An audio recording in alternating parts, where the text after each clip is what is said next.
Hey, this is Sky. Welcome to my YouTube channel.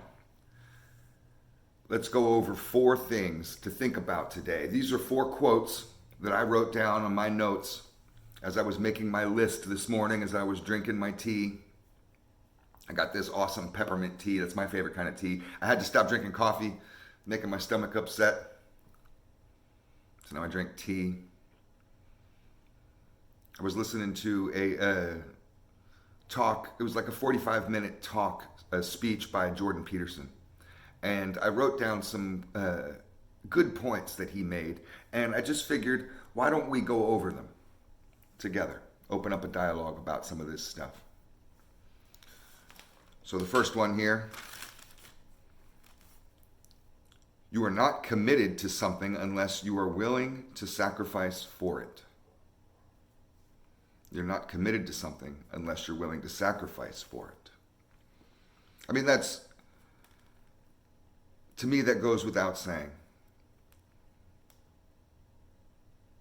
If you really want to accomplish your goal, you have to give up sometimes what's most important to you. I wanted to have a motorcycle shop. This was back in the year 2000, 2001. That was my dream at the time. I wanted to have a motorcycle shop. I didn't have much money. I didn't have much experience. I didn't have much of anything. I just had a dream that was a little bit beyond me. Always have dreams that are a little bit beyond your reach. Have big dreams. I didn't know how I was going to accomplish it, but I went for it. Started making steps towards it every day.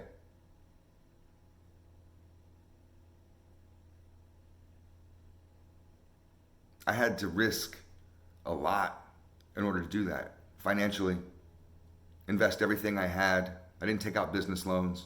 I just went for broke. I left California. I got West Coast tattooed on my hand. I don't think you guys can see that. I rep the West Coast like a motherfucker. I was born in Washington State. My dad's family, entire family, is from Oregon. I have family all throughout California, lived there most of my life. I love California. I don't care what anybody says about it. I don't play politics or anything like that. That's where I feel like I belong. It's in my heart. It's in my blood. And some people just don't understand that. You don't have to. It's not for you. I don't care what you understand. And it was hard for me to leave the West Coast in order to follow a dream. What's greater, my loyalty to the West Coast or this future that I want, this dream that I want? So I risked everything. I moved to Florida. I didn't know anybody here. It was a big risk, and for the first year, it felt like the worst decision I ever made. I remember saying that to a couple people in conversation, that this was a gigantic fucking mistake.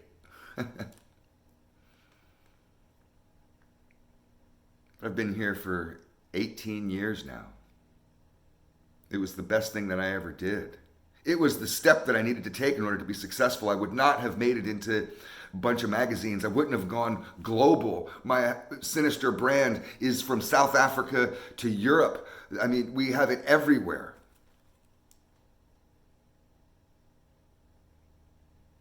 I wouldn't have been able to do any of that if I were to stay in LA.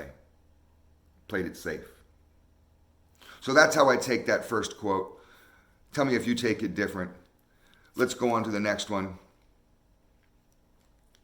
This is kind of related, I guess.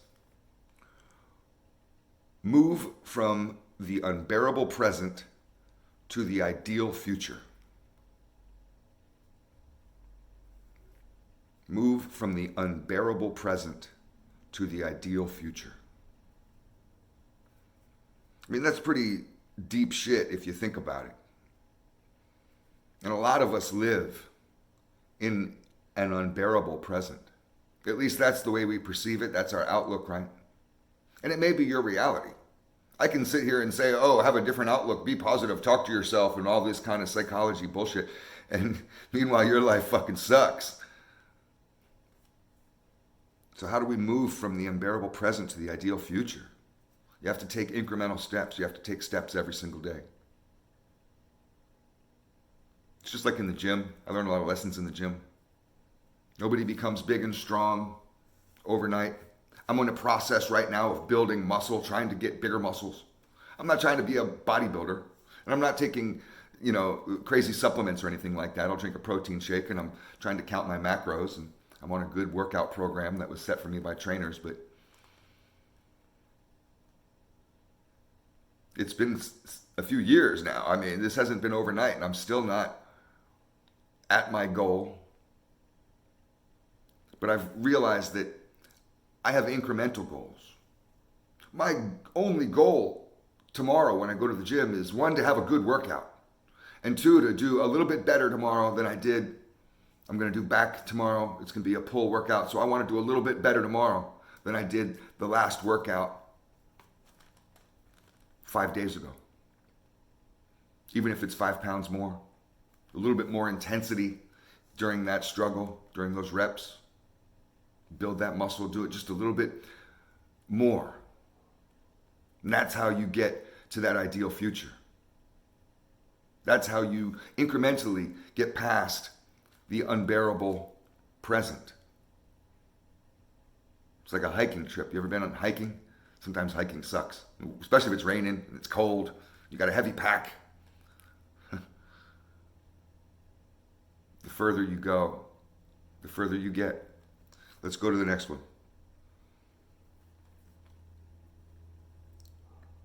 You have to be a fool. Let me start over. You have to be a fool before you can be a master. You have to be a fool before you can be a master.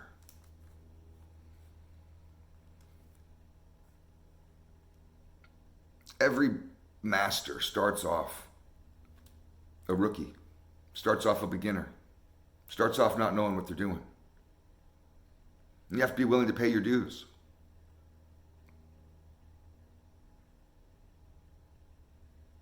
You have to be willing to put in that struggle. You have to fall in love with the process. That way the end result doesn't really matter as much. It's just a process of learning. A true master knows that they're always in a process of learning. They've just learned more than you. If you're lucky, you'll find somebody that can share it with you. Share what they've learned. The rookie has this fantasy that you start off knowing nothing, and at some point you get to know everything, and then there you go. That's not how it works. It's just where you are along the path.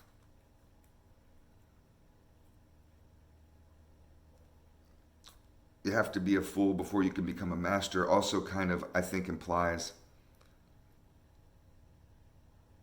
that there's a certain amount of fear when getting started on a path towards a goal. I'll never get there, I'll never get there.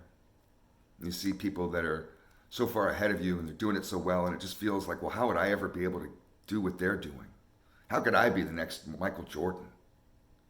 I mean, really, be realistic. How could I be the next Ansel Adams?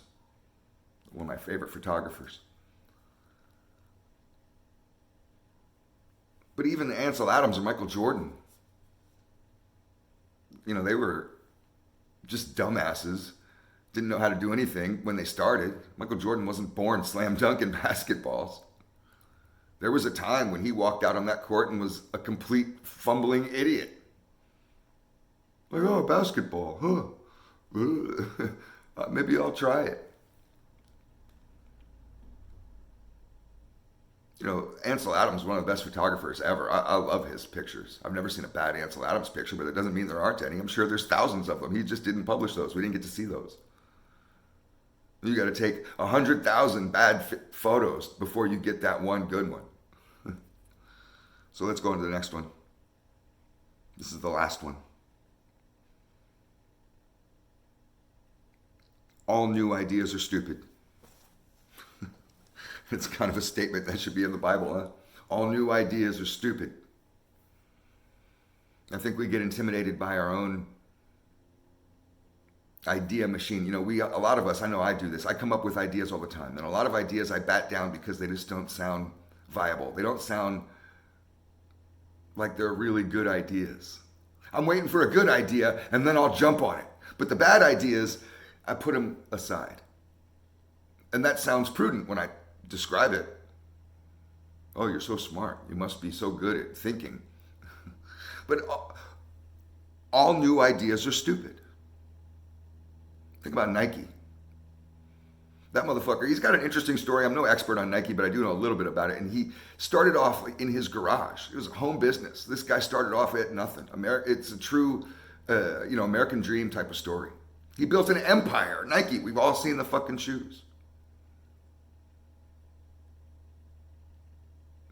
Think about the people who didn't invest in him when he first started.